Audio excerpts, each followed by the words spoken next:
आज अपना टॉपिक है न्यायिक सक्रियता।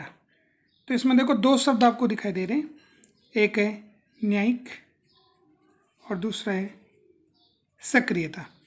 न्यायिक का मतलब हो गया न्यायपालिका,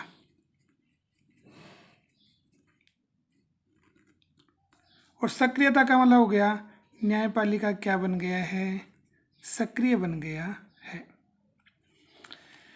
देखो न्यायपालिका सक्रिय कब बनेगा, तो पहले हम बात कर लेते हैं सरकार की।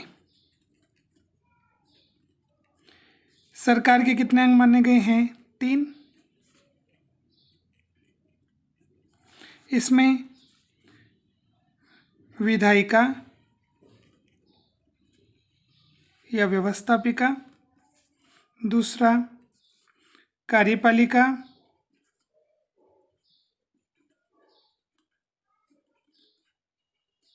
और तीसरा है न्यायपालिका।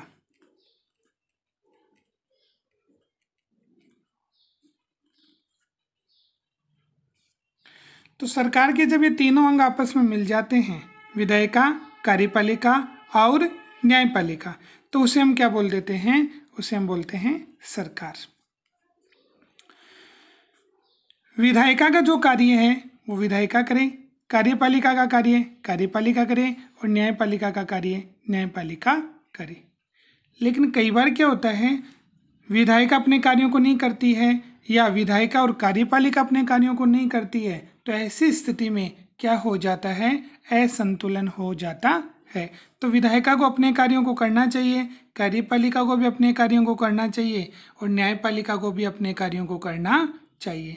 लेकिन अगर सरकार के ये जो अंग हैं, विधायिका और कार्यपालिका, अपने कार्यों को भली भांति नहीं करते हैं, तो ऐसी स्थिति में फिर न्यायपालिका सक्रिय होकर के अपनी महत्वपूर्ण भूमिका निभाती है। उसे हम क्या बोलते हैं, न्यायिक सक्रियता। न्यायपालिका सक्रिय क्यों होती है, ये विधायिका और कार्यपालिका को अपने कार्यों को सही ढंग से करवाने के लिए न्यायपालिका अपनी महत्वपूर्ण भूमिका निभाती है। उसी को भारत में न्यायिक सक्रियता कहा गया है। अब देखो न्यायिक सक्रियता की शुरुआत सर्वप्रथम कहां पर हुई, तो शुरुआत की बात करें तो सर्वप्रथम अमेरिका में 1803 में अमेरिका में इसकी शुरुआत हुई। किसकी, न्यायिक सक्रियता की। न्यायिक सक्रियता की शुरुआत अमेरिका में 1803 में हुई। कौन से वाद में हुई, तो मारबरी बनाम मेडिसन।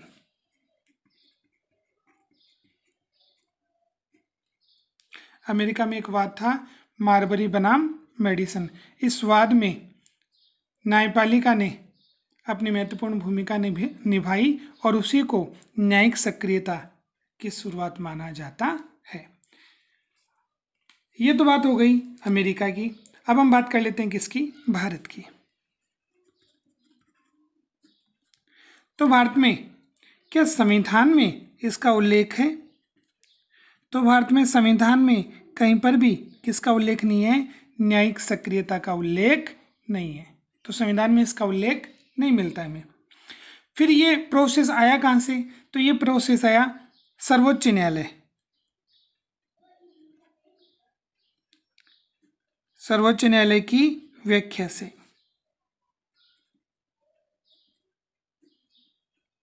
तो सर्वोच्च न्यायालय ने व्याख्या के माध्यम से, ठीक है, एक नई सिस्टम की शुरुआत की, उसी को न्यायिक सक्रियता कहा गया।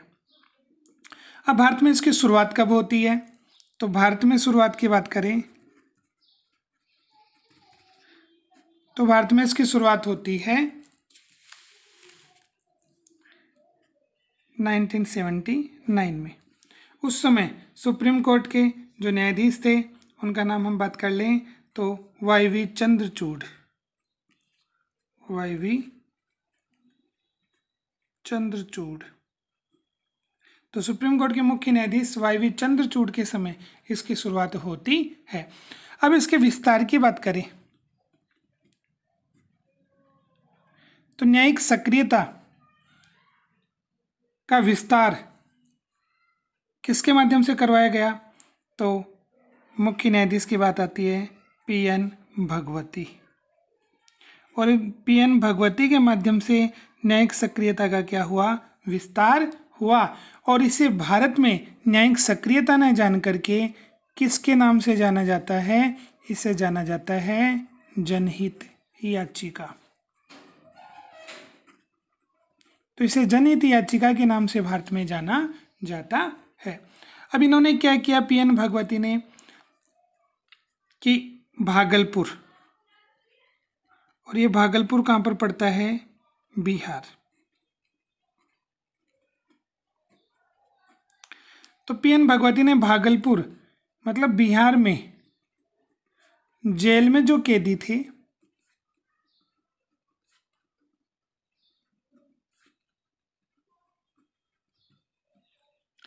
उन कैदियों के अधिकारों के लिए, तो कैदियों के अधिकारों के लिए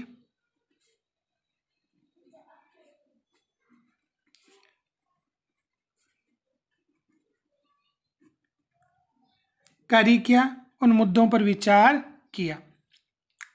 अब देखो बहुत अच्छा क्वेश्चन बनता है कि भारत में न्यायिक सक्रियता की शुरुआत कब से मानी जाती है? तो 1979 में, 1979 में। ठीक है। भारत में न्यायिक सक्रियता का जनक किसे माना जाता है? तो पीएन भगवती को। तो इन्हें माना जाता है न्यायिक सक्रियता का जनक। अब भारत में ये न्यायिक सक्रियता ना होकर के इसे किस नाम से जाना जाता है? जनहित याचिका के नाम से जाना जाता है। इसकी शुरुआत पीएन भगवती ने एक केस के माध्यम से की। इन्होंने भागलपुर जो बिहार में पड़ता है उस जेल में बंद जो कैदी थे उनके अधिकारों के लिए क्या किया?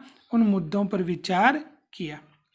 तो हमने बात कर ली कि न्यायिक सक्रियता की शुरुआत सर्वप्रथम कहाँ पर हुई, भारत में क्या संविधान में इसका उल्लेख मिलता है या नहीं मिलता, और इसकी शुरुआत भारत में किसके माध्यम से हुई, इसका जनक किसे माना जाता है। तो ये हमने कुछ बातें की। अब बात करते हैं कारण, क्या आखिर इसकी जरूरत क्यों पड़ी हमें? कारणों की हम बात करें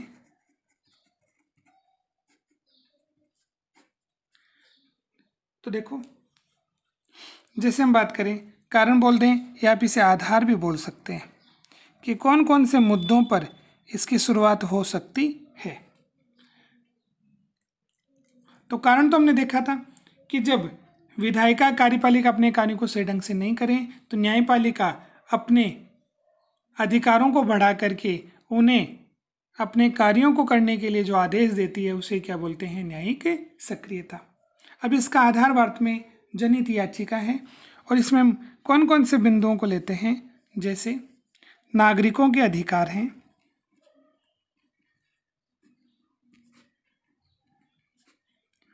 अगर नागरिकों को उनके अधिकार प्राप्त नहीं हो रहे हैं तो एक प्रकार से एक नागरिक की बात नहीं है। ठीक है, भारत के सभी नागरिकों की बात हो रही है। तो ये जो मुद्दा हुआ वो कैसा हो गया? सार्वजनिक।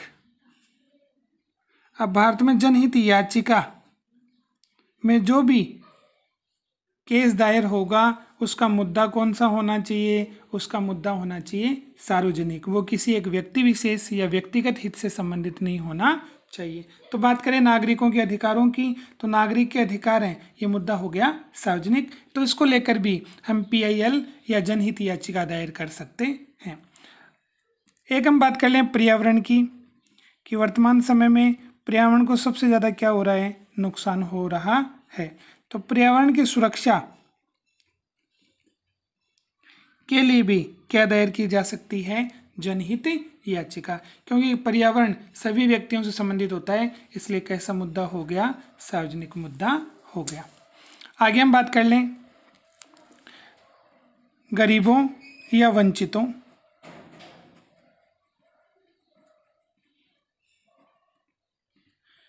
कि व्यक्ति गरीब हैं या वंचित हैं, जिन्हें सुविधाएं नहीं मिल रही हैं। ठीक है, उनके जीवन को बेहतर बनाने के लिए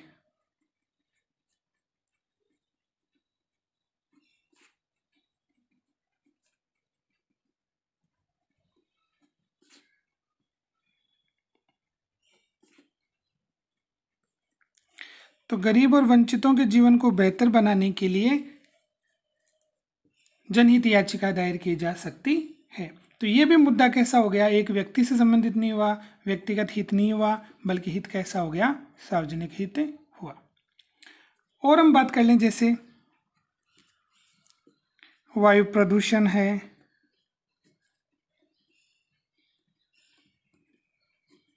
ध्वनि प्रदूषण है,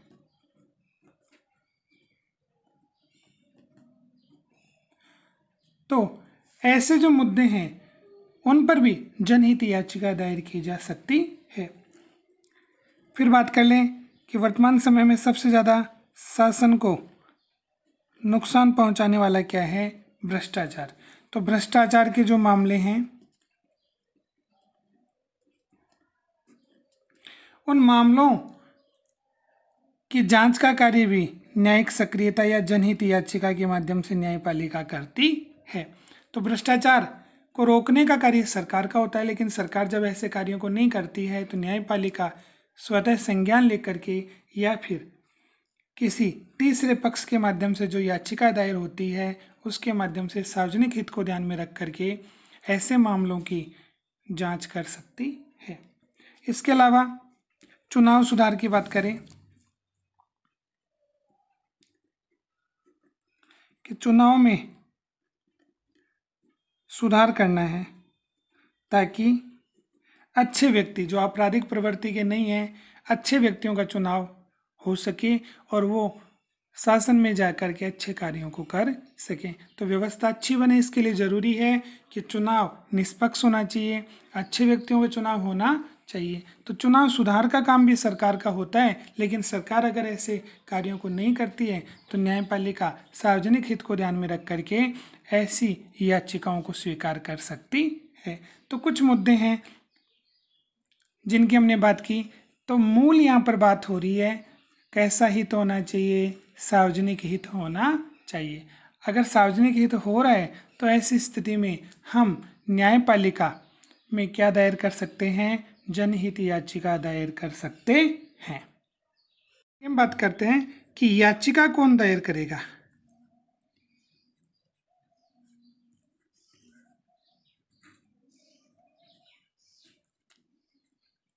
याचिका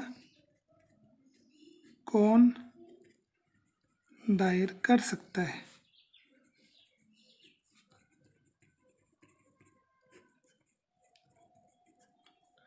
तो यहां पर हम बात करें तो याचिका पीड़ित पक्ष को छोड़ करके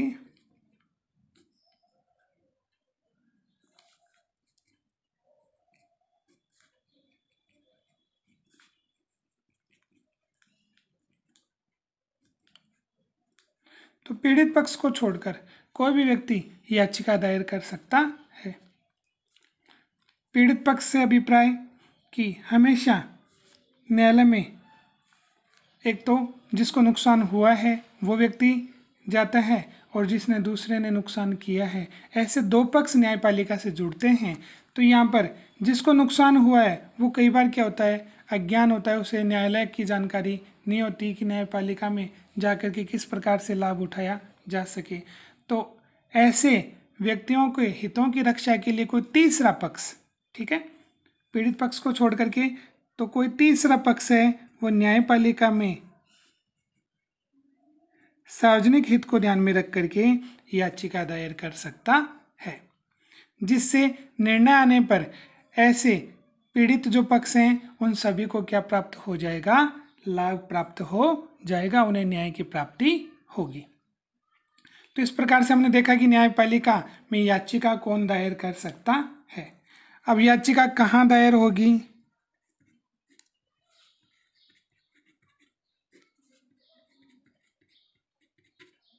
तो याचिका कहाँ दायर होगी, तो सुप्रीम कोर्ट में याचिका दायर हो सकती है और हाई कोर्ट में याचिका दायर हो सकती है। अब इसके क्या क्या लाभ होंगे, तो लाभ तो देखो क्या होगा, एक तो अपने लोकतांत्रिक व्यवस्था मजबूत होगी, लोकतांत्रिक व्यवस्था क्या होगी, मजबूत।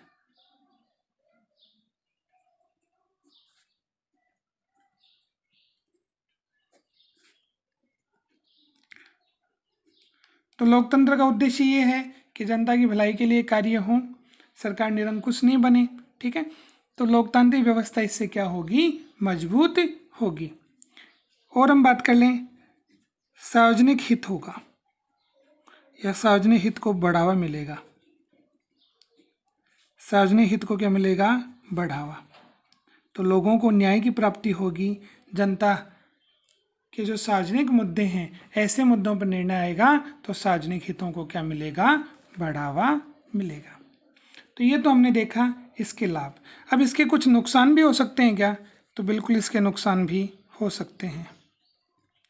तो इससे नुकसान या हानि कौन कौन से इससे नुकसान हो सकते हैं, तो नंबर हम बात करें तो एक तो देखो सरकार के कितने अंग होते हैं, सरकार के होते हैं 3 अंग। तो सरकार के अंगों में असंतुलन हो जाएगा।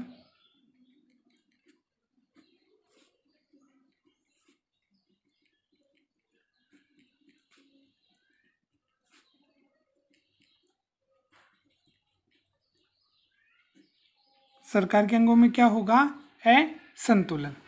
ठीक है, क्योंकि जो कार्य व्यवस्थापिका को, कार्यपालिका को करना चाहिए, अगर वो कार्य न्यायपालिका कर रही है तो ऐसी स्थिति में सरकार के अंगों में क्या आ जाएगा, असंतुलन। ठीक है, और इससे क्या नुकसान हो सकता है, इससे लोकतंत्र को हानि होगी।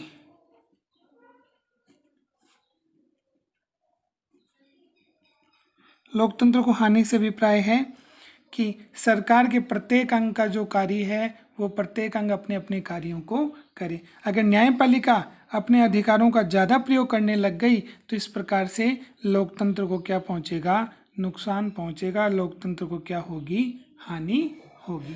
तो इस प्रकार से हमने ये भी देख लिया। तो आज हमने पढ़ा कि किस प्रकार से न्यायिक सक्रियता की शुरुआत होती है, क्यों होती है, सबसे पहले विश्व में शुरुआत कहाँ पर होती है, फिर भारत में शुरुआत कब हुई, इसका जनक किसे माना जाता है, कौन कौन से कारण होते हैं जिसके कारण न्यायिक सक्रियता की शुरुआत हो सकती है। एक छोटी सी बात और है कि किसके माध्यम से याचिका दायर की जा सकती है, तो देखो हमने इसके बारे में पढ़ा था कि कोई भी तीसरा पक्ष याचिका दायर कर सकता है, लेकिन जरूरी नहीं है। स्वतः संज्ञान भी कौन ले सकती है, न्यायपालिका स्वतः संज्ञान ले सकती है। जैसे मान लो भारत के मुख्य न्यायाधीश हैं, ठीक है, उन्होंने सुबह अखबार पढ़ा, पेपर पढ़ा और उसमें उन्हें कोई एक ऐसी न्यूज़ मिली जो जनता से जुड़ी हुई है, जो सार्वजनिक हित से जुड़ी हुई है और उसमें सरकार को कार्य को नहीं कर रही है, तो ऐसी स्थिति में उस पेपर को आधार मानकर भी न्यायाधीश न्यायिक सक्रियता या जनहित याचिका में अपने कार्यों को कर सकते हैं। तो पोस्ट कार्ड के माध्यम से भी हम अपनी बात सुप्रीम कोर्ट या हाई कोर्ट में पहुंचा सकते हैं। Please subscribe YouTube channel, share and like it.